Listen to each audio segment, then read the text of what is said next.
Buenos días, compañeros y profesora. Mi nombre es Jimena del Ángel Cruz Barrera y el día de hoy les voy a hablar acerca de la biorremediación aplicada a la rehabilitación de suelos contaminados con hidrocarburos. Biorremediación y tratamientos biológicos. La biorremediación, como método para la descontaminación, se basa en la digestión de las sustancias orgánicas por los microorganismos, sustancias que actúan como fuente de carbono necesaria para el crecimiento de sus células y fuente de energía para llevar a cabo las funciones metabólicas que requieren esos organismos para su crecimiento, desarrollo y multiplicación. Para desarrollar una técnica remediadora sobre esos procesos metabólicos, se requiere que el medio ofrezca ciertas condiciones físico-químicas y biológicas a saber, que son las siguientes. Asegurar la existencia de determinadas poblaciones de microorganismos autóctonos con probada capacidad de utilizar los hidrocarburos como fuente de carbono y energía. Será necesario que exista en el sistema un determinado número de aceptores de electrones que enzimáticamente oxiden los carbones constituyentes de los hidrocarburos. Verificar condiciones adecuadas de pH, nutrientes, temperatura, humedad, textura y estructura del suelo, así como la concentración de los contaminantes. En la biorremediación de suelos y aguas contaminadas se utilizan técnicas de tratamientos biológicos de residuos como es el caso del compostaje o la bioxidación. El uso de tecnologías de biorremediación presenta varias ventajas respecto a otras técnicas alternativas para eliminar los compuestos contaminantes, como son los tratamientos físicos o químicos tradicionales. Y esas son algunas de las ventajas, como la tecnología de fácil aplicación, los productos formados son generalmente inocuos o menos tóxicos. También los bajos costos de instalación y también de operación, tratamiento seguro con un mínimo riesgo a la salud y al ambiente, tecnológicamente aplicable y efectiva. Asimismo, existen algunas limitaciones.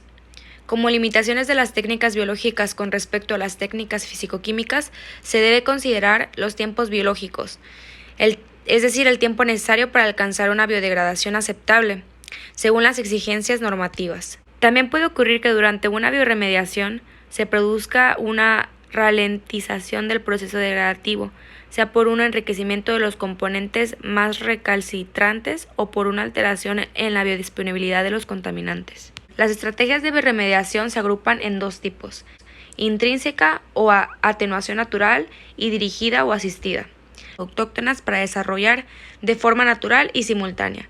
Procesos de la biotransformación total o parcial de los contaminantes.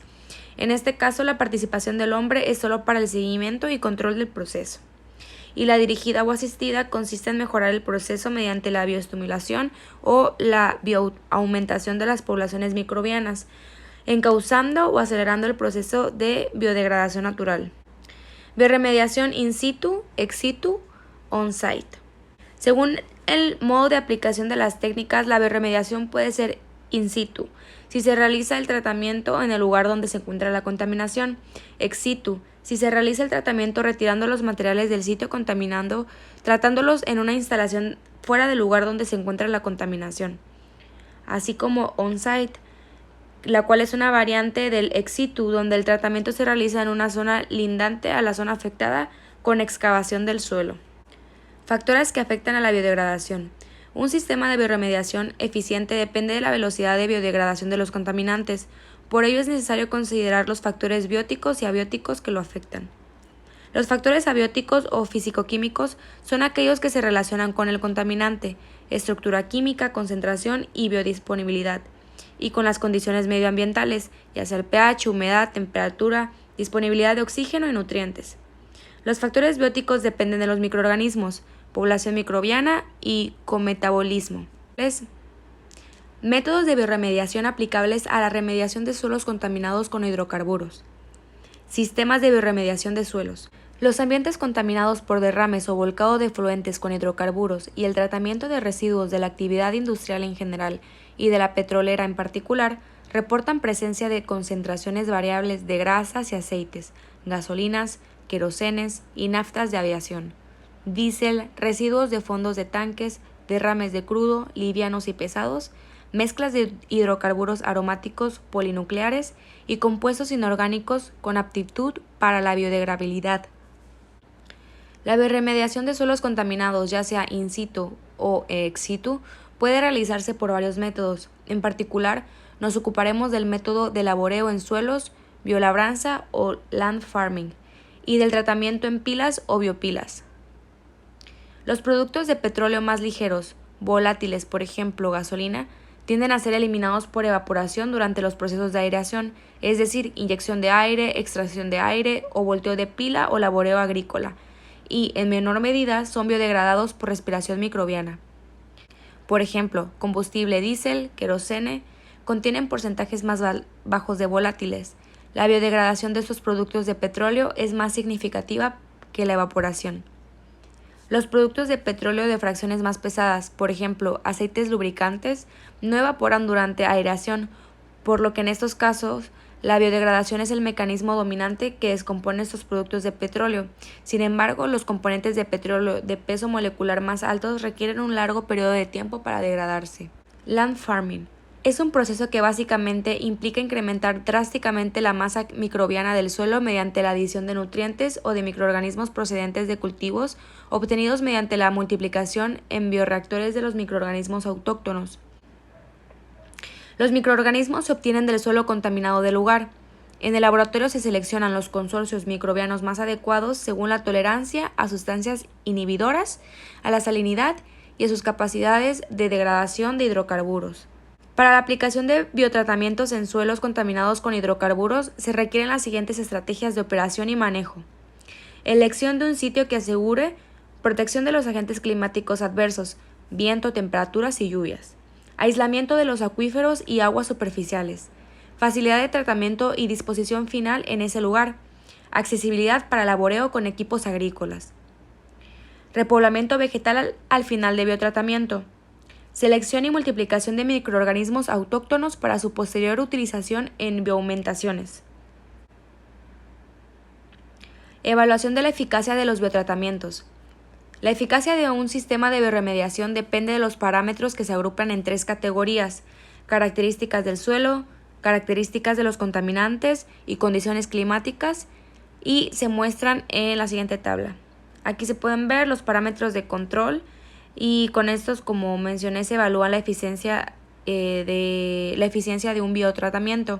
Son las características del suelo, ya sea densidad de la población microbiana, pH del suelo, contenido de humedad, temperatura del suelo, concentración de nutrientes y textura del suelo. Características de los contaminantes: volatilidad, estructura química, concentración y toxicidad. Condiciones climáticas: temperatura ambiente, precipitaciones, vientos, humedad relativa. pH del suelo. El pH del suelo debe estar dentro del rango de 6 a 8, con un valor óptimo de aproximadamente 7 para estimular el crecimiento bacteriano. Suelos con valores de pH fuera de este rango deben corregirse antes de la operación. Puede considerarse la adición de cal para elevar el pH o añadir azufre elemental para bajarlo. También se pueden inyectar soluciones líquidas durante la operación de riego para ajustar el pH. Y en la tabla se resume el efecto del pH del suelo sobre la efectividad del biotratamiento. Si el pH del suelo es inferior a 6 o superior a 8, debe asegurarse de que los ajustes de pH y que el plan de operaciones incluya monitoreo y correcciones del pH. Contenido de humedad. Los microorganismos del suelo requieren condiciones de suelo húmedo para su crecimiento y desarrollo. En general, los suelos deben estar húmedos pero no mojados. El rango ideal para la humedad del suelo es de entre el 40 y el 80% de la capacidad de retención de agua, capacidad de campo, del suelo, o alrededor de 12 a 30% en peso. Periódicamente debe agregarse agua porque los suelos pierden humedad por evaporación debido a las operaciones de aireación. El diseño constructivo debe incluir drenajes especiales en las celdas de land farming o coberturas de las biopilas. Temperatura del suelo. La tasa de crecimiento microbiano es función de la temperatura. La actividad microbiana del suelo se reduce significativamente a temperaturas por debajo de los 10 grados centígrados. La actividad microbiana de la mayoría de los microorganismos responsables de la biodegradación de hidrocarburos de petróleo disminuye a temperaturas superiores a 45 grados centígrados. Y como último, diseño y plan operativo. La norma IRAM 29594 sobre tratamientos de suelos contaminados con productos y residuos de la industria hidrocarburífica está dividida en 2 partes. La primera es sobre tratamiento biológico del suelo, land farming, y la segunda parte es sobre el tratamiento biológico en biopilas, es decir, biopilas. Esta norma proporciona una guía para la aplicación de tratamientos biológicos en suelo para reducir el contenido de hidrocarburos y otros contaminantes orgánicos asimilables y brinda las condiciones adecuadas para corregir y prevenir impactos ambientales, incidentes y enfermedades profesionales derivadas de la actividad. La composición de nutrientes y soluciones o sólidos para el control del pH se establecen a partir de los estudios de biotratabilidad y la frecuencia de su aplicación se modifica durante la operación según sea necesario a consecuencia de los monitoreos programados.